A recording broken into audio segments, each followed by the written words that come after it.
porque a gente sabe o quanto é importante, né? A gente levar um Exatamente. conteúdo bom para quem assiste agora, para quem assiste depois no YouTube, na hora que tiver, né? Querendo dar uma descansadinha, liga a palestra, assiste, aprende, é muito bom, né? Tem muita coisa boa na internet que a gente saiba aproveitar, Aproveitar né? e procurar achar, né? É, verdade. Pessoal, eu vou ler uma mensagem para a gente entrar em sintonia. Eu abri aqui na 229 do Minutos de Sabedoria. Ajude a todos os que estão enfermos. Amanhã, talvez, deseje que alguém o visite em sua enfermidade. Procure os doentes solitários, que aspiram por uma palavra de conforto e de carinho. Não apenas seus parentes e amigos, mas até os pobres conhecidos e abandonados, que não encontram um sorriso de incentivo e que estão famintos de solidariedade humana e de amor. Nossa, que coisa linda, né? Todo mundo tem uma palavra, um olhar, né? Um tempinho para dedicar ao outro, mesmo que não tenha material, né? Mas esse carinho e esse afeto a gente pode e deve, né, ter com todos. Com certeza. Né? E a Então, gente, enfermidade vamos. aí no sentido mais amplo, né? Não é só Isso. a enfermidade física, não, a enfermidade moral, espiritual, né? E nos dias de hoje, como essa enfermidade está, eu não Presente. sei se ela está maior, mas ela está mais vista por Evidência. nós, né? É mais em Tá, evidência, né? tá. Então é hora da gente que já conhece um pouquinho da doutrina, né? Tá sempre em oração, em prece e em movimento mesmo para ajudar o próximo. Gente, então vamos fechar nossos olhos, elevar nosso pensamento a Deus, a Jesus e a toda a espiritualidade amiga que não cansa de nos intuir, de nos ajudar para que possamos emitir pensamentos, vibrações boas de amor, de paz, de tranquilidade, de esperança e fé para todos, para nós, para nossos familiares, nossos vizinhos, nossos amigos, todos aqueles que não conhecemos, para todo o planeta Terra. Que cada lar aqui representado, seja agora ou seja depois no YouTube, receba a luz do Mestre. Que possa ter a certeza de que basta fazermos uma oração de coração, que sentiremos a presença do Pai. Que o nosso irmão Marcos seja iluminado e traga para nós a palavra que precisamos aprender para crescermos, para colocar em prática tudo aquilo que a doutrina nos ensina.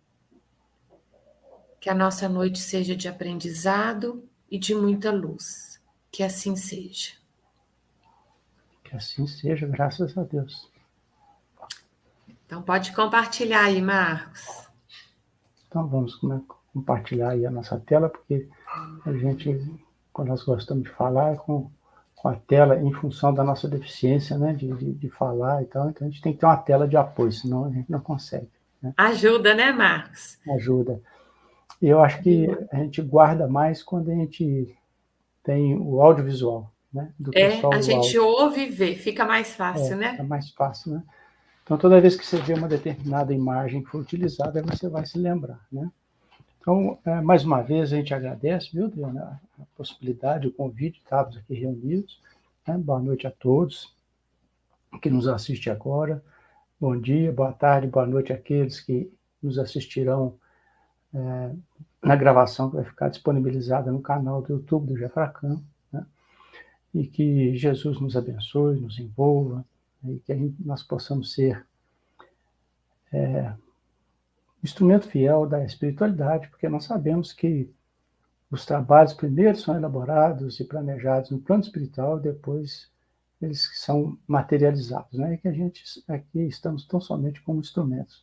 E na qualidade de instrumentos, nós nos colocamos da forma mais dócil para que possamos ser intuídos e assistidos pela espiritualidade e transmitir de forma mais fiel possível esse planejamento que eles fizeram. Então, dando sequência àquele estudo que nós temos feito, né? Dando sequência àquele estudo que nós temos feito, eu vou ter que parar aqui de voltar, viu, que travou.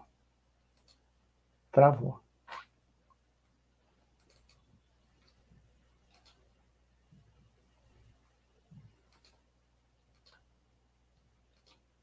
Vamos lá.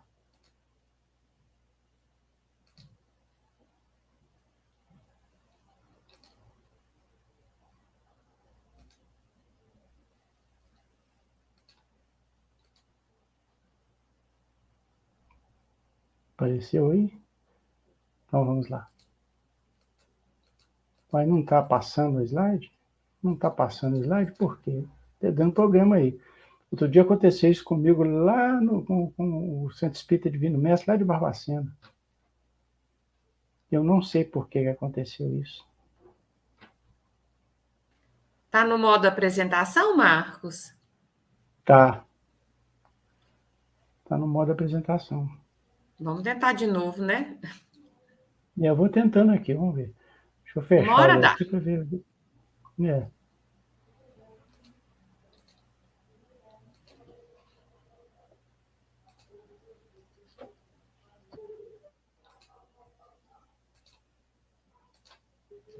E olha que nós testamos, hein? Pois é. Mas nós vamos lá que vai dar certo. Vai sim.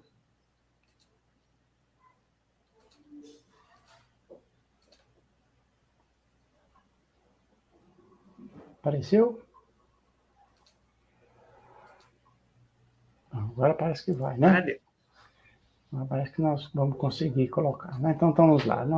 Então, hoje nós estamos no mês 10, então, como nós estamos dando sequência àquele estudo, né, das leis divinas ou leis naturais, que está no capítulo 3º, na terceira parte, né, do Livro dos Espíritos, e hoje nós vamos falar do capítulo 10, que é a lei de liberdade, né? Então, nós temos que definir primeiro liberdade, sobre o que nós vamos, para a gente ter uma noção mais exata daquilo sobre o que nós vamos refletir na noite de hoje, né? Então, está lá o dicionário Priberam, né, que eu já falei para vocês, que é um dicionário português da língua portuguesa, que eu gosto muito de utilizar, né? Ele vai definir liberdade como direito de proceder conforme nos pareça, contanto que esse direito não vá contra o direito do outro. Fato. Porque nós temos o nosso direito e ele vai até um determinado ponto, porque a partir dali nós não temos mais direito, nós temos obrigação. Por que obrigação? Porque nós temos que respeitar o direito do próximo, né? Então, contanto que esse direito não vá contra o direito do próximo. A partir dali a gente tem obrigação. O estado de pessoa livre e isenta de restrição externa ou coação física ou moral. É aquela liberdade que você tem de falar as coisas, né? Mas você responde por aquilo que você falar, você é responsável por aquilo que falar, né? Ainda esses dias, agora atrás, eu estava assistindo uma palestra do Mário Sérgio Cortella, e ele explicando que uma coisa é você agredir, outra coisa é você criticar, fazer uma crítica, né? Uma avaliação. Então, se você fala assim, o Marcos fala mal, escreve mal, isso é uma crítica. Agora, se você falar que eu sou um assaltante, um pedófilo, aí não. Aí isso é uma ofensa, né? Então, a gente tem que ter essa definição e essa separação das coisas para que a gente não confunda, né, esse direito de liberdade. Então, o estado da pessoa livre e isenta de restrição. Você não tem restrição nenhuma, né? Você pode falar desde que você responda por isso, né? Então, e não tem nem coação física nem moral, né? E pode exercer livremente a sua vontade. Você tem vontade de se movimentar, está na nossa Constituição, o livre acesso, você pode movimentar, então você não tem, né? Como determinados países em que tem lugares que você não pode, o público não pode ter acesso, etc, etc, né? Nós não vamos aprofundar nisso aqui, porque isso não é o nosso propósito. E o conjunto das ideias liberais ou dos direitos garantidos ao cidadão.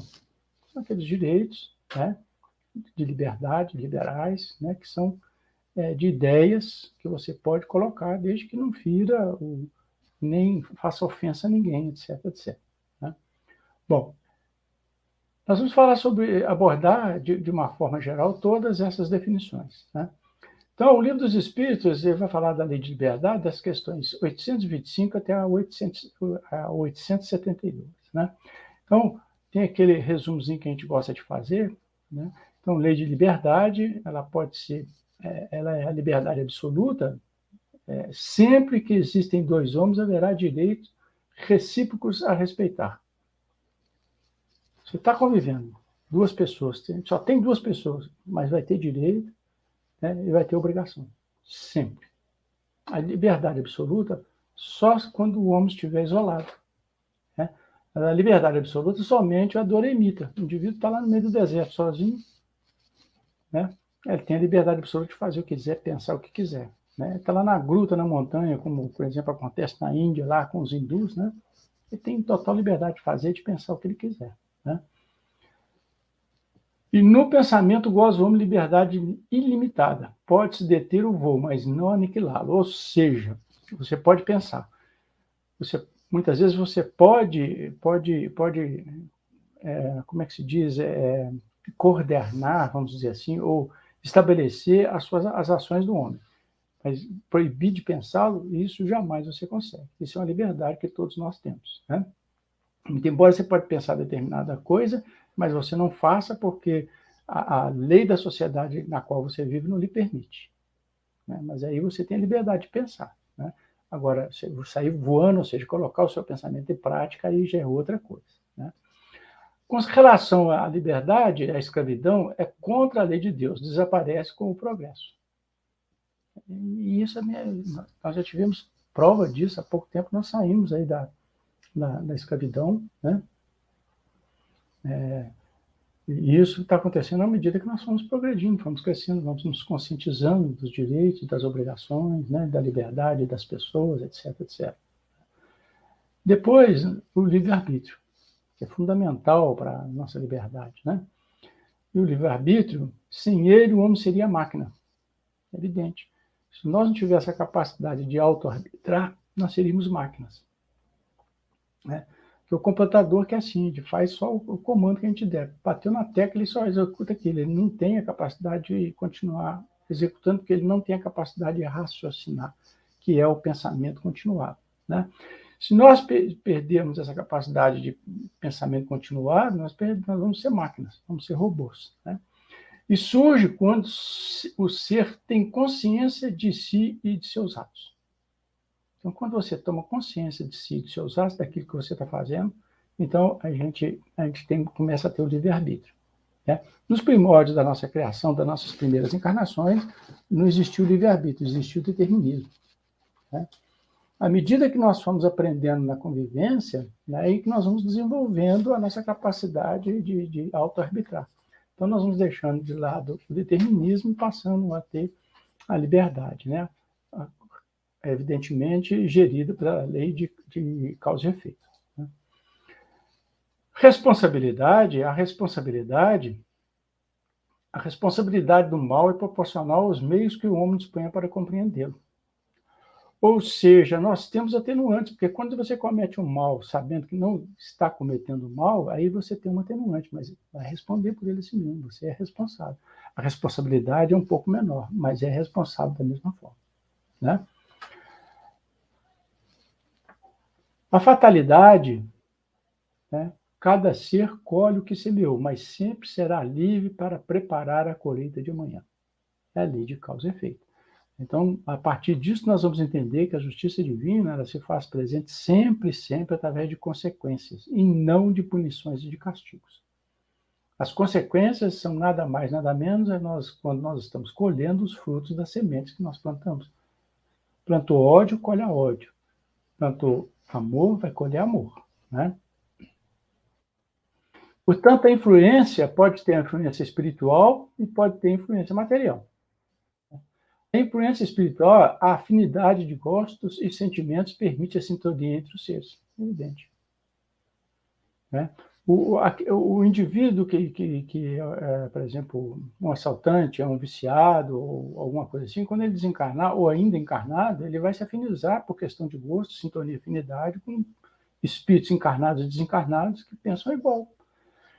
Da mesma forma, aquele que está sempre, ele é altruísta, está sempre pensando em caridade, sempre ajudar o próximo, ele vai sintonizar com cabeças, com mentes encarnadas ou desencarnadas por questões de sintonia e afinidade, que pensam da mesma forma, né? Então, essa é a influência espiritual. São suscetíveis por meio da simpatia e reciprocidade. Exatamente isso ela vai acontecer, a questão da simpatia e da reciprocidade, nós vamos sintonizar e vamos nos afinizar com aquele tipo de pensamento, com aquele tipo de comportamento. Então, a partir daí, nós temos uma influência espiritual, né? E os bons pensamentos e boas atitudes atraem bons espíritos que nos ajudam a livrar de influências negativas, evidente. Porque quanto mais elevado for o nosso padrão vibracional, é questão que nós temos um comportamento mais moralizado. Consequentemente, nós vamos estar ligados e sendo influenciados por questão de sintonia e afinidade com bons espíritos. E esses bons espíritos fazem com que os maus espíritos se afastem. Por que eles vão se afastar? Porque não existe essa simpatia, essa reciprocidade, né? A influência material pode embaraçar as manifestações do espírito. Nós vamos ver um pouquinho a respeito disso, né?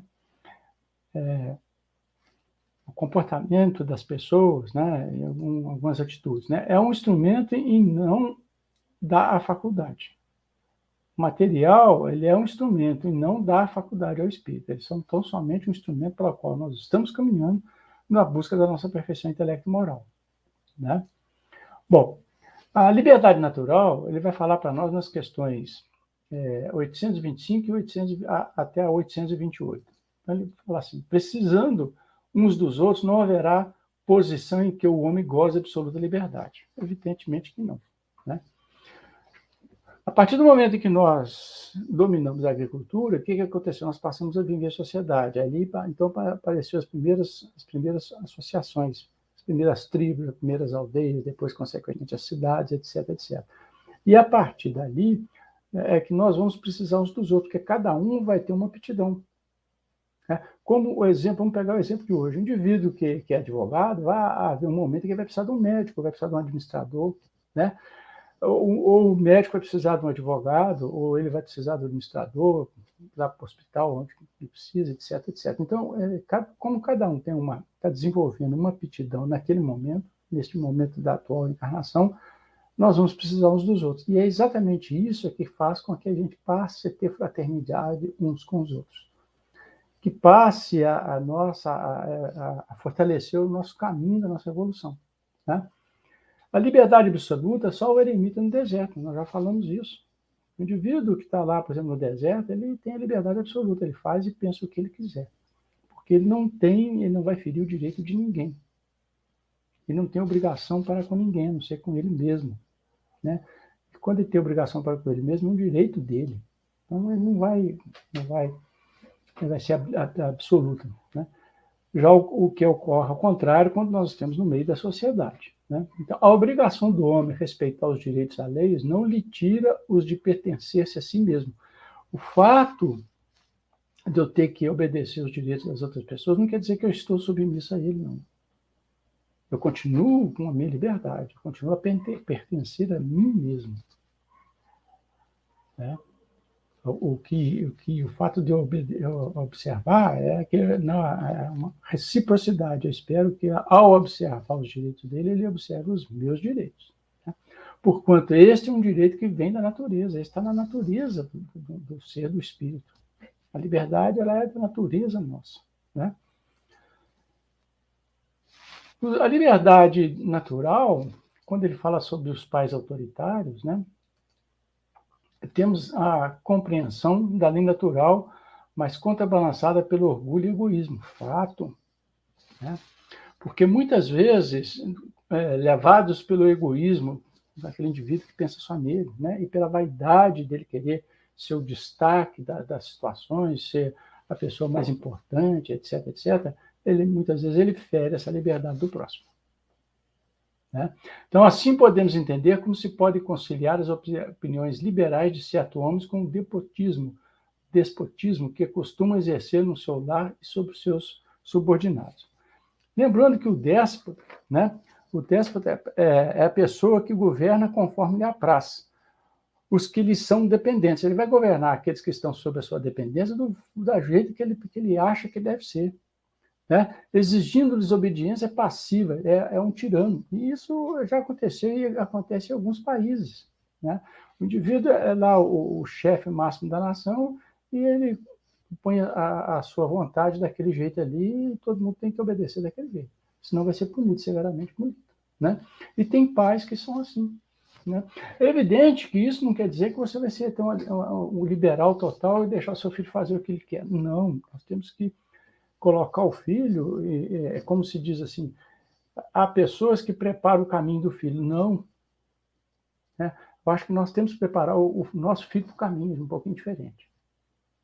Orientar através da orientação, mostrar como é que respeita os direitos do próximo, né? Como está lá, Neil Lúcio fala lá em Jesus no Lar, em que ele comenta que o lar é a primeira escola, é o primeiro tempo das almas, né? É ali que a gente prepara os espíritos, tanto da parte do conhecimento geral, né, sobre moral, a educação cívico-moral, mas também de religiosidade, porque nós estamos formando a personalidade para a vida comum, né?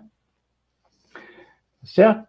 Então, a escravidão, quando ele fala na 829 até 832, ele está falando o seguinte: não há homens que estejam, por natureza, destinados a ser propriedade de outros homens. A escravidão é contra a lei de Deus. Verdade. Né? Verdade. Todos nós somos criados simples e ignorantes iguais. Deus não faz distinção de nenhuma das suas criações. Né? A desigualdade natural das aptidões coloca certas raças sob a dependência de outras para se elevarem. Exatamente isso que acontece. Por exemplo, hoje nós temos os silvícolas, né? Nós temos os aborígenes na Austrália, nós temos, por exemplo, algumas tribos lá na África, elas estão um pouquinho na evolução, né? Essa desigualdade natural de aptidões, de evolução, que nos prepara e nos eleva, né, intelectual, moralmente falando, elas estão um pouquinho abaixo na nossa retaguarda. E é exatamente isso que acontece, que muitas vezes Deus assim permite para que nós possamos nos ajudar aquele que está à nossa retaguarda, da mesma forma que nós que estamos à retaguarda de outros, eles possam nos ajudar. Né? É um ciclo isso, né? Os que dela tiram proveito por fazer parte do costume do seu povo têm responsabilidade relativa. Então, aquele que já nasce e a escravidão já fazia parte da sociedade em que ele vive, e ele então passa a usufruir da coisa, ele tem uma responsabilidade relativa. Mas ele tem a responsabilidade por isso. Ele vai responder por ela. Né? Vai ter um atenuante, mas ele vai responder. Tá? E o mal é sempre o mal e não há sofisma que faça se torne uma boa ação. Né? Sofisma é aquele argumento capcioso, né?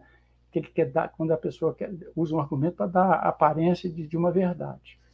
Então, não existe, o mal é sempre mal. Por mais que você queira justificar, não, eu fiz isso para isso, é sempre mal. Não existe o mal mais ou menos mal, nem o bem mais ou menos bem. Ou é bem ou é mal. Não existe essa coisa. Né? E desaparece com o progresso. Então, a escravidão vai desaparecendo com o progresso. É verdade, nós notamos isso, né? Se nós olharmos aí há alguns anos atrás, né? 2 séculos, 3 séculos atrás, nós estávamos ainda com a escravidão. E à medida que nós fomos evoluindo, nós fomos reconhecendo que somos todos irmãos, filhos do mesmo pai, portanto, nós temos todos os mesmos direitos e as mesmas obrigações uns para com os outros. Né? A escravidão está aí. Ó. Então, há homens que tratam seus escravos com humanidade por compreenderem melhor os seus interesses. Interesse de quem? Dos escravos? Não, do proprietário. Qual que é o interesse dele? Porque é igual cuidado ele dispensa seus bois e cavalos para que obtenham um bom preço no mercado. Então ele vai tratar do boi gordinho, bonitinho, porque na hora de vender ele tem um bom preço. O cavalo vai estar sempre cuidando do pelo, engordando, amansando, para que ele tenha um bom preço. Da mesma forma, ele vai cuidar bem do escravo, porque se precisar de vender o escravo, ele está com boa aparência, ele está forte e pode executar o trabalho. Né? Então, o interesse que tinha em cuidar bem dos escravos era esse, então somente esse, comercial. Né? A liberdade de pensar, na 833, na 834, fala o seguinte para nós: no pensamento goza o homem de ilimitada liberdade, pois que não há como impedir. Não tem como você impedir as pessoas de pensar. Né? Pode-se deter o voo e não aniquilá-lo, ou seja, você pode pensar, mas você pode botar regras que não permitam que ele execute aquilo que ele está pensando. né? Ou seja, você está... você não pode aniquilar o voo, como diz o outro, né? O homem é responsável perante Deus pelos seus pensamentos. Claro que sim. Né? Você pode até pensar mal da pessoa, a pessoa não vai nem saber disso, mas a compensação é o seguinte: Deus está vendo, Ele é onipresente e onisciente, então nós vamos responder diante de Deus com relação a isso. Né? Então a liberdade, até no pensamento, a gente tem que saber usar essa liberdade. Né? Liberdade de pensar está aí. Ó, né?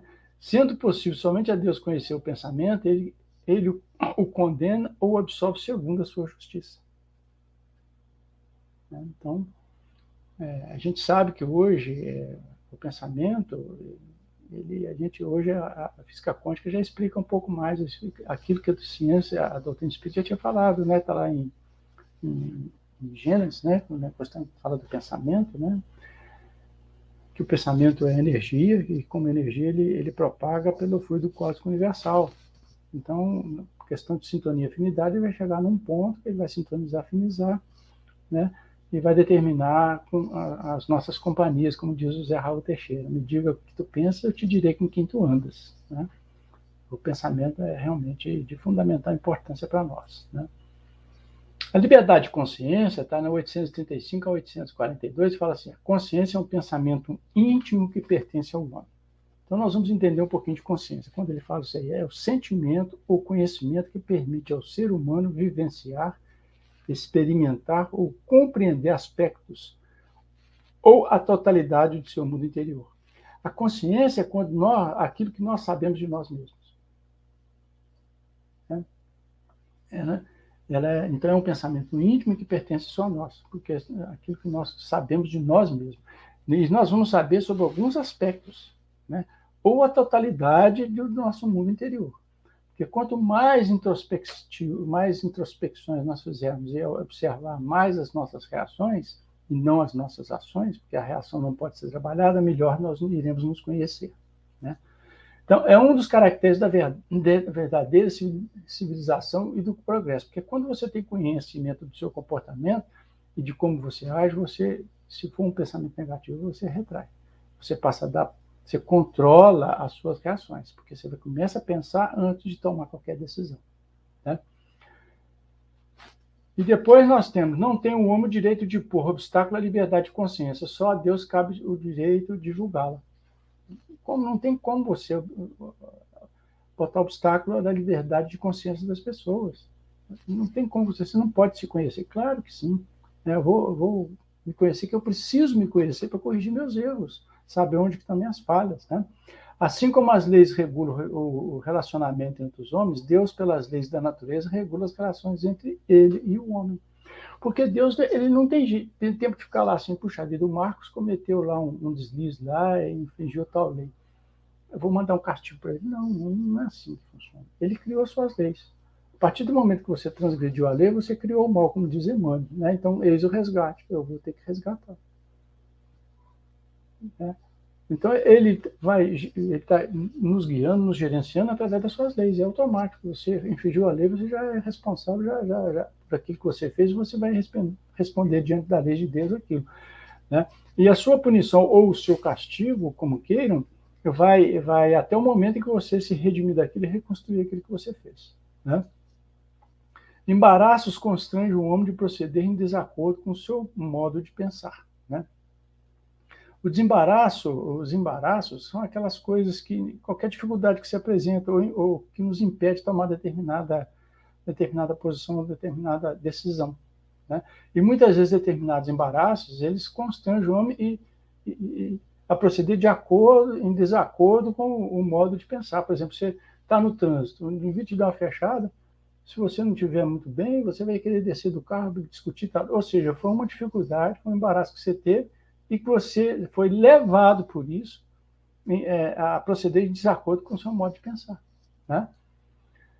Escandalizar outrem em sua crença é faltar com a caridade. Ainda hoje eu coloquei uma figura no Instagram, né, e que diz o seguinte: que as religiões é como um grupo de amigos que vão ao restaurante, cada um pede um prato, né, cada um vai pedir um prato diferente, mas todos podem sentar-se à mesa e fazer a sua refeição e conversar. As religiões têm que ser assim, né? Nós temos que trabalhar aquilo que nos é comum, né?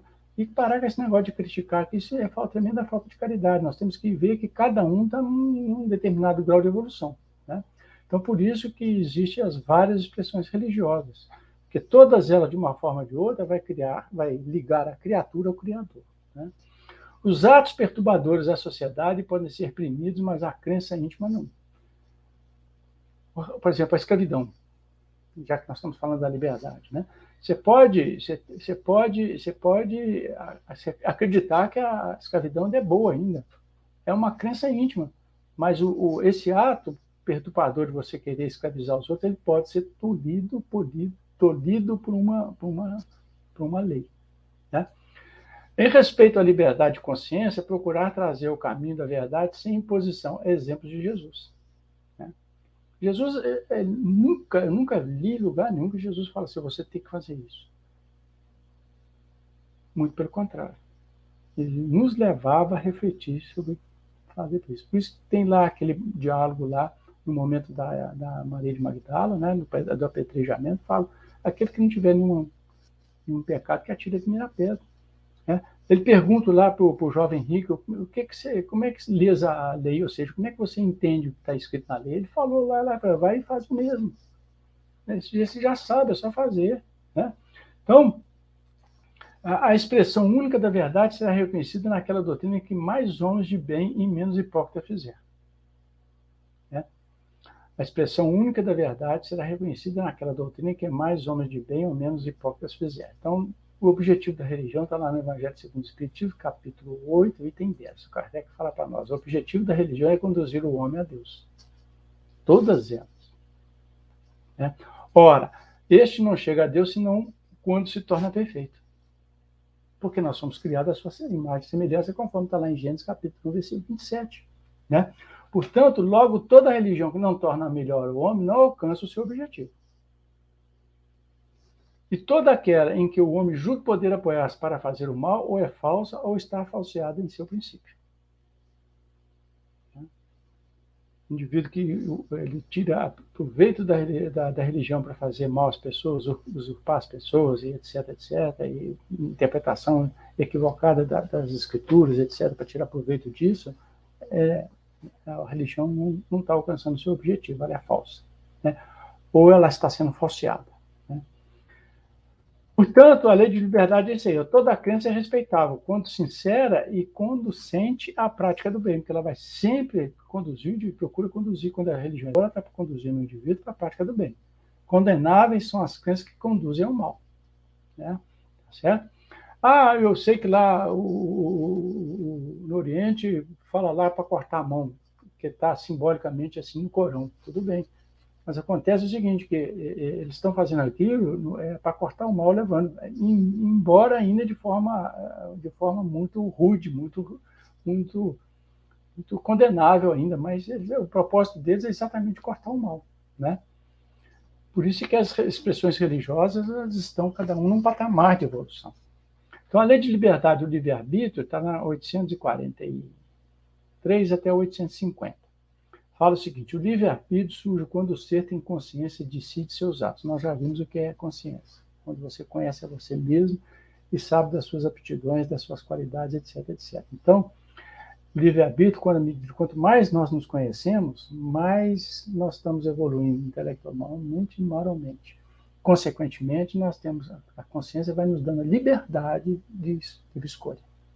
Então, a partir daí, quando nós vamos tomando essa liberdade, surgindo e despertando essa aptidão que está latente em todos nós, né? Vai surgindo um livre-arbítrio, que é a capacidade de auto-arbitrar, de auto-decidir o que você quer fazer, né? De acordo com o estado evolutivo, as tendências instintivas podem arrastá-lo a práticas de atos repreensivos, secundado por espíritos a estas disposições. O que eles estão querendo falar para nós ali? Que os espíritos, gente, eles não colocam nada na nossa cabeça. O obsessor veio e colocou... Não, o obsessor não colocou nada. O obsessor simplesmente trabalhou e fortaleceu as nossas deficiências. Então, por isso que ele fala assim, ó, de acordo com o estado evolutivo, quer dizer, se eu estou no estado evolutivo, no estado mais inferiorizado, as tendências instintivas podem arrastá-lo à prática de atos repreensíveis. Porque eu tenho a tendência, quando eu recebo um estímulo, a minha tendência instintiva é sempre dar um resultado negativo àquele estímulo recebido. Por exemplo, que eu citei lá, o indivíduo te dá uma fechada, você quer descer do carro, lá e brigar, discutir, etc. Ao passo que aquele que já tem um certo grau de evolução fala, coitado, deixa o indivíduo estar lá, não foi bem orientado, não recebeu lá a educação dos pais no berço, etc, etc. Você deu uma reação positiva a isso. Mas quando você dá sempre, na maioria dos casos, uma resposta, vamos por assim dizer, negativa ao estímulo que nós recebemos, né, nós estamos abrindo portas para um processo obsessivo, porque eles vão fortalecer isso cada vez mais na pessoa, para que você vai sempre estar dando aos estímulos recebidos uma resposta negativa, né? Então, a matéria pode embaraçar as manifestações, porém o instrumento não dá a faculdade. O que não é o nosso corpo que nos dá a faculdade, o nosso corpo, né, dependendo do planeta que nós estamos estagiando, ele vai facilitar que nós possamos aplicar as nossas aptidões, né? Então, por exemplo, está lá na 368, lá, né, nessas 3 questões aqui, resumidamente fala isso, né? Então, se você você precisa de sair daqui agora, né, na região da Pampulha, para ir lá, por exemplo, no aeroporto de Confins. Você tem um indivíduo que dirige maravilhosamente bem, um ex-piloto de Fórmula 1. Aí você dá para, você tem tanto tempo para chegar lá e põe na mão dele um fusquinho.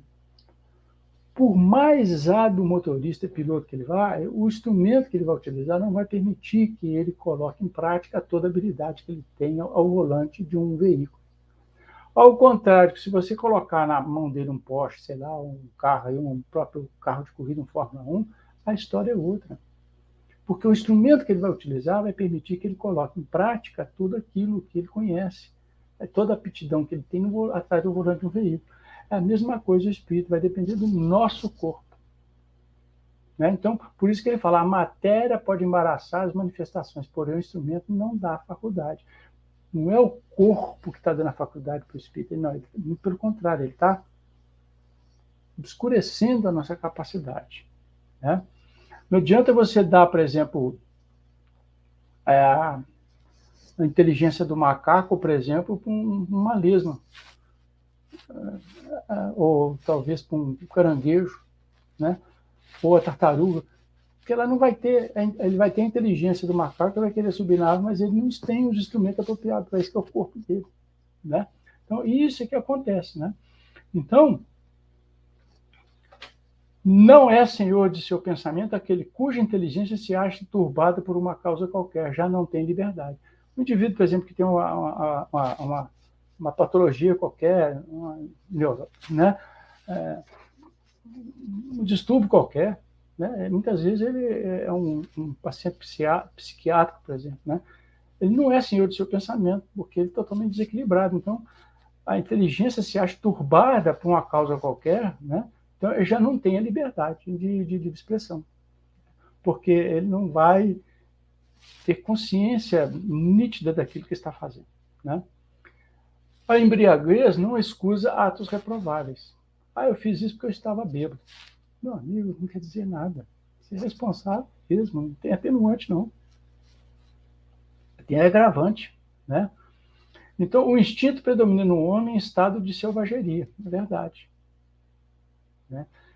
Quanto mais selvagem o homem, por exemplo, aqueles que ainda estão estagiando no planeta primitivo, o que vai ser mais forte neles vai ser o instinto. E à medida que eles vão evoluindo para chegar num planeta de provas e expiações, vai diminuindo o uso do instinto e aumentando o uso do livre-arbítrio, né? Porque ele vai começando a ter consciência do que ele está fazendo, né? Então, ele já pode, de uma forma ou de outra, começar a decidir o que ele vai fazer ou não, né? Então, aplica essa liberdade às suas necessidades. Então, ele vai ter essa liberdade de aplicar às suas necessidades, né? Então, por exemplo, houve um momento que nós estávamos lá dentro da gruta, lá no mundo primitivo. Aí aconteceu algum fator lá que falou, eu não posso ficar aqui mais, ou um predador entrou e atacou algum ente da família, alguma coisa assim, eu tenho que sair daqui para poder arranjar um lugar que me dê mais segurança para mim e para a família. O que é isso aqui? Essa é a capacidade de auto-arbitrar. Né? Portanto, essa liberdade ela vai atender às nossas necessidades. Né? E a liberdade se amplia com a inteligência, é verdade, que quanto mais inteligente, mais nós temos a capacidade de raciocinar. Então, nós vamos tendo a inteligência, vai nos permitindo ter a capacidade de auto-arbitrar. A posição social constitui, às vezes, obstáculo à inteira liberdade. Sim. Né? Porque tem aquelas etiquetas, tem aquelas coisas que o indivíduo, muitas vezes, ele é obrigado, por questões do cargo que ele ocupa, né? Por exemplo, é proibido, lá no, por exemplo, a família real sentar e cruzar as pernas. Ou colocar uma perna sobre a outra, assim como habitualmente as mulheres fazem aqui, a gente faz, os homens também fazem, né? Isso é proibido, então é questão da etiqueta, então você vê uma certa liberdade, né? Um exemplo simples para a gente entender o que os espíritos estão falando para nós, né? E vencer os obstáculos é tarefa nossa. E por isso é que nós temos a capacidade de raciocinar e de livre-arbitrar, porque aí nós vamos escolher o caminho mais rápido ou aquele mais longo para a gente cumprir com a tarefa que nós temos, que é o único determinismo que nós temos, já que nós fomos criados à imagem como semelhança do Pai, nós seremos um dia perfeito. Um dia, falando sobre um outro assunto sobre isso, a pessoa me perguntou, mas espera aí, a morte no nosso corpo físico não é um determinismo? Mas não é um determinismo do espírito, é um determinismo do corpo físico. O único determinismo que nós temos é que nós um dia seremos perfeitos como o Pai o é. Né? Por semelhança, não por igualdade. O livre-arbítrio é isso aí, ó. Pois quem tem a liberdade de pensar tem igualmente a de obrar. Você tem a liberdade de pensar e você pode colocar aquilo em ação. Sem o livre-arbítrio, o homem seria uma máquina. Seria um robô. Você dá o comando, ele executa tão somente aquele comando que você deu, mais nada. Né? Bom, o quadro de evolução espiritual está lá no Evangelho segundo o Espiritismo, no capítulo 3, no item 4, fala o seguinte para nós. Nós viemos da animalidade, onde é que nós imperava o instinto. E nós estamos caminhando para chegar na angelitude, onde tem a lei de amor. Né? Onde é que estão lá os espíritos cristos, do qual Jesus é um, e que são chamados e classificados por alguns teólogos espíritas de sobre-humanos, ou seja, aqueles que não precisam mais reencarnar. Né? Então, nós vemos nos mundos primitivos, né, que é o primeiro estágio nosso. Então, nos mundos inferiores, a existência toda material reina soberanas as paixões geridas pela ignorância e responsabilidade, sendo quase nula a vida moral. O determinismo se faz presente. O determinismo, você vai nascer, vai acontecer isso na sua vida e vai ser assim a sua encarnação. Né? Então, depois nós passamos para o mundo de provas e expiações, o mundo de regeneração e os mundos ditosos, que são os chamados mundos intermediários. Né? E nesse mundo intermediário, o que vai mandar é a lei de causa e efeito. Nós vamos colher os frutos daquilo que nós plantamos. Né? São as consequências dos nossos atos. Né? Então, nos mundos intermediários, realização de novas conquistas. E nós temos nossa conquista. Nós aqui, por exemplo, nós estamos conquistando a consciência de que nós somos um ser espiritual. Aqui, segundo Emmanuel, no mundo de regeneração, será caracterizado como o mundo do conhecimento. Por isso que a nossa período de infância está diminuindo e a nossa expectativa de vida está aumentando. Por quê? Porque nós temos que ter uma vida adulta maior para aproveitar o máximo do tempo para poder aprender. Né? E dos mundos ditosos já vai seguindo a nossa perfeição, nosso acompanhamento. Né? Depois nós temos os mundos celestes, que é o último nível vamos dizer assim, o último nível das nossas reencarnações na matéria. Então, como nós entendemos, a reencarnação como nós entendemos. Né? Então, à medida que desenvolvemos, diminui a influência da matéria de tal maneira que, nos mundos mais adiantados, a vida é, por assim dizer, toda espiritual, conhecimento com responsabilidade. Né? E a partir daí a gente vai para, não precisa mais reencarnar, nós vamos viver simplesmente a lei do amor. Né? Portanto, isso aqui é umas sucessivas encarnações, é uma progressão infinita e nunca retroativa, conforme consta da lei, no Livro dos Espíritos, na questão 118. Ou seja, aquilo que você adquiriu, você não perde mais. Tá? Lei de Liberdade e Fatalidade está na 851, 867, que fala o seguinte: lançamos à conta do destino o que mais das vezes é apenas consequência das nossas próprias faltas. O indivíduo erra e fala assim, esse é o destino que quis assim. Não, não é o destino, não. Nós estamos colhendo o fruto daquilo que nós plantamos. Né? E fatal, no verdadeiro sentido da palavra, só o instante da morte o é. Isso é fatal, isso aí não tem jeito não. Né? E ante o perigo que nos ameace, se a hora da morte não chegou, não morreremos. Né?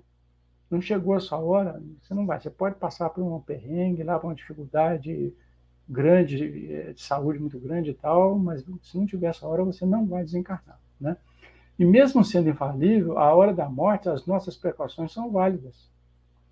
Eu sei que um dia eu vou desencarnar, mas nem por isso eu não vou viver. Não, eu tenho que cuidar do meu corpo, da minha mente, etc, etc. Porque eu tenho que aproveitar o máximo de tempo aqui, dentro daquele projeto da minha reencarnação, para mim aprender o máximo daquilo que eu tenho que aprender. Né? E os perigos que a providência nos faz correr são avisos.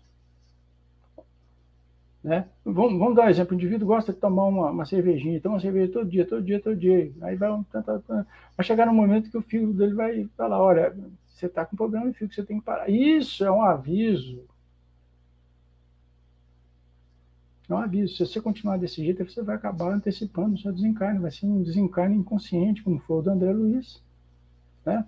Então, a fatalidade é assim, o caso da Boate Kiss, em Santa Maria, no Rio Grande do Sul, no 27 de 2017, assim, a fatalidade existe unicamente pela escolha que o espírito fez ao encarnar. Desta ou aquela prova que faz sofrer. Escolhendo-a, institui para si uma espécie de destino, que é a consequência mesma da posição que vem a achar-se colocado. Falo das provas físicas, pois, pelo que toca às provas morais e às tentações, o espírito, conservando o livre-arbítrio quanto ao bem e o mal, é sempre senhor de ceder ou resistir. Muitas vezes vem, por exemplo, tem deixa eu ver meu tempo aqui, 47. Tem um conto, um fato narrado por Humberto Campos, irmão X, que ele fala o seguinte: um indivíduo, numa encarnação, foi médico e fez um certo número de abortos. Então ele veio na programação da reencarnação seguinte, para acontecer um acidente, ele perdeu os 2 braços. Só que quando ele já está adulto, né, nos primeiros anos da sua fase adulta, ele começa a perceber umas crianças de rua. Então, e essas crianças dormindo na rua e tá abandonado. Então, o que ele faz? Ele começa a recolher essas crianças e leva para a casa dele. Então, ele vai montar ali uma creche, né, e vai manter essas crianças, cuidar dessas crianças, né. Então, o acidente realmente acontece, só que em vez de ele perder os 2 braços, ele perdeu um dedinho da mão, um dedo da mão, né? Aí, o que o Humberto explica para nós é o seguinte, que aquelas crianças que ele recolheu foram as crianças que foram objeto do aborto na vida passada dele. Então, em vez de ele resgatar aquilo com a dor, ele resgatou com amor. É o que os espíritos falam para nós aqui. Ó. Falo das provas físicas, pois, pelo que toca às provas morais e às tentações, o espírito, conservando o livre-arbítrio quanto ao bem e ao mal, é sempre senhor de ceder ou resistir. Ou seja, aconteceu o acidente conforme estava programado, aconteceu, mas ele atenuou isso aí. Né? Conhecimento do futuro, 868 a 871, fala o seguinte: Deus permite a revelação do futuro só em casos raros e excepcionais. Então, por exemplo, Jesus veio e falou para nós o sermão profético, algumas coisas que hoje estão acontecendo, e outras que já aconteceram. Né? Está lá no Mateus capítulo 24, 25. Né? E ele termina com 2 parábolas do capítulo 25, uma parábola das 10 virgens, né? Que elas, à meia-noite ela entra na festa, à meia-noite é exatamente o período que nós estamos chegando agora. Né? Meia-noite é o final de um período e início de outro. E ele fala depois da parábola dos talentos. E a parábola dos talentos é exatamente isso. Aquele que soube aproveitar os talentos que produziu, para poder você ter o passaporte para seguir em frente, vamos dizer assim, para um mundo de regeneração. Né? Deus permite quando o conhecimento prévio facilita a execução de alguma coisa, em vez de a impedir. Então, olha, vai acontecer um acidente assim, papapá. Mas se nós soubermos que pode acontecer aquele acidente Então, nós vamos tomar as precauções para que ele não aconteça, né? É mais ou menos isso que Deus permite, por isso que Deus permite. Então, Deus permite quando o conhecimento prévio facilita a execução de alguma coisa em vez de a impedir, né? E muito embora Deus saiba o resultado, as provações são necessárias ao nosso aperfeiçoamento. É verdade que sim, porque é o momento em que nós somos a provação, como diz aí, nós vamos dar prova daquilo que nós aprendemos, né? Ele vai fazer um teste com o professor. O professor deu a matéria, depois ele quer saber se o aluno aprendeu, ele dá um teste, né? E o conhecimento do futuro é assim, ó. Se o homem conhecesse o futuro, negligenciaria do presente. Ou seja, se eu soubesse que o futuro vai ser esse aqui, eu vou viver desse jeito. Eu sei que um dia nós vamos chegar lá e vai ser isso mesmo, segundo a vontade de Deus, né? Então, ele não obraria com liberdade com o que faz, né? Porque dominaria a ideia de que, se uma coisa tem que acontecer, inútil será ocupar-se com ela. Ou então procuraria obstar o que acontecesse. Ou seja, eu vou obstar de chegar num ponto desse que eu sei que amanhã eu vou ficar. Então, para que eu vou construir uma coisa dessa hoje se amanhã eu vou ficar assim? Ou se hoje eu estou assim, eu sei que amanhã eu vou fazer, para que eu vou melhorar isso aqui, né? Então, o conhecimento do futuro, nós não sabemos lidar muito com isso, não, né? O resumo teórico do móvel das ações humanas, no 872, fala o seguinte: a questão do livre-arbítrio se pode resumir assim: o homem não é fatalmente levado ao mal, porque nós temos um determinismo divino que nos leva sempre ao bem, ao aperfeiçoamento intelecto e moral, né? Então, os atos que pratica não foram previamente determinados, porque o ato que eu vou praticar vai depender do uso do meu livre-arbítrio, né? Então, os crimes que comete não resultam de uma sentença do destino, é a decisão que eu tomo quando eu estou aqui, porque o projeto da reencarnação é assim: eu tenho que reconstruir aquilo que ficou lá atrás e que tem que ser reconstruído, tem que me redimir, e vai programar para me chegar no grau que eu devo estar em função do estado que nós estamos atual, do planeta. Eu tenho que estar na evolução correspondente. É só isso. Agora, o caminho, como nós vamos traçando, aí isso compete a nós, porque existe o livre-arbítrio, né? Então, ele pode, por prova e expiação, escolher uma existência em que seja arrastado ao crime. Você pode, olha, eu preciso de me libertar disso, então eu tenho que ser algum, por exemplo, como é que eu vou provar, por exemplo, que eu me livrei do alcoolismo? Eu vou ter que nascer no seio de uma família alcoólatra e não ser alcoólatra. Ou seja, eu vou escolher uma existência que vai me arrastar ao crime ou ao vício, mas eu vou aprender exatamente isso, evitando que eu fique viciado também. Quer pelo meio que se acha colocado, que é o caso da família, quer pelas circunstâncias que sobrevenham, mas será sempre de livre agir ou não agir, né? Então, o caminho é que nós escolhemos, como que nós vamos trilhar o nosso caminho, né? E eu falo sempre para as pessoas assim: aquele que entra na doutrina espírita esperando que a doutrina espírita vai alterar o seu caminho, ela não vai.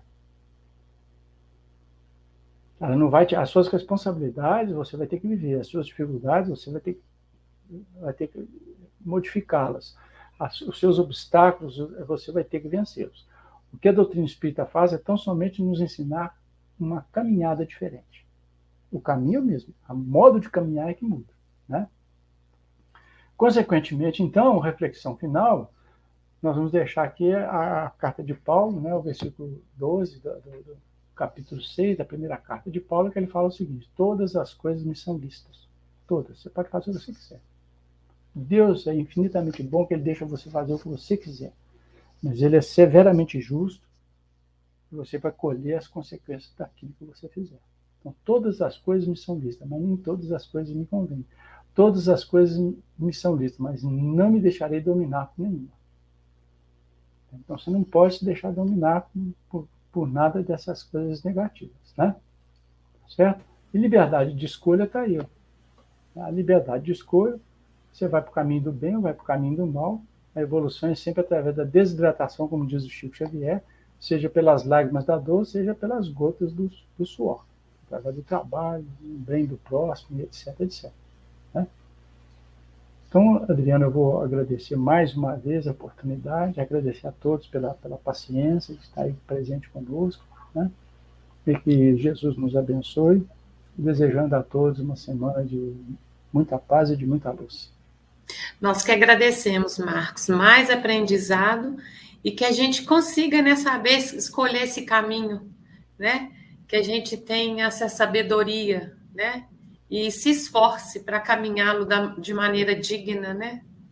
Aí é que está o nosso grande complicador, né? Mas a gente vai conseguir. Porque Né? Jesus já nos falou, né? Jesus já nos falou, o espírito está pronto, mas a carne é fraca. É.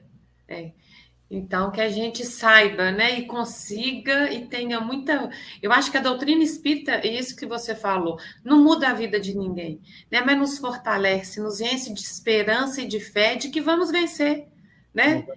Né? Não nos deixa revoltar, né? O entendimento é uma coisa maravilhosa, né? A gente aprende a caminhar de uma forma diferente, né? É aquilo que você falou, o caminho não muda, o que a gente tem que passar, né? Porque é a lei, né? Mas eu acredito muito que a doutrina nos fortalece muito. Sim. Nas dores a gente consegue entender, não que não doa, mas não vem a revolta, né? Exatamente. Tem o entendimento. É isso aí, gente. Mais uma noite de aprendizado, mais uma noite de muita gratidão, Marcos. E vamos então agradecer a Deus por esses momentos que aqui tivemos. Né, que possamos colocar em prática esses aprendizados, que tenhamos muita vontade, que nos esforcemos ao máximo para realmente colocar em prática as leis divinas, para que a gente possa realmente nos ajudar a progredir, que tenhamos muita fé e muita esperança, que cada lar aqui representado receba a luz do Mestre, receba a paz, a tranquilidade, a esperança e a certeza de que tudo passa e que Deus está no comando.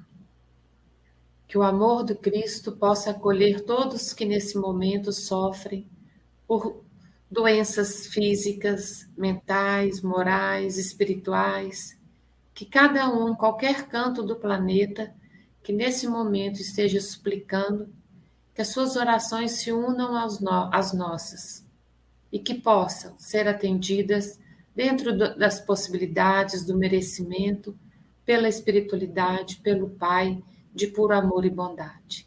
Que tenhamos uma noite de paz e uma semana tranquila. Que possamos nos reencontrar aqui novamente na quarta-feira. Que assim seja. Que assim seja. Boa noite a todos. E mais uma vez, muito obrigado pelo carinho. Boa noite, pessoal.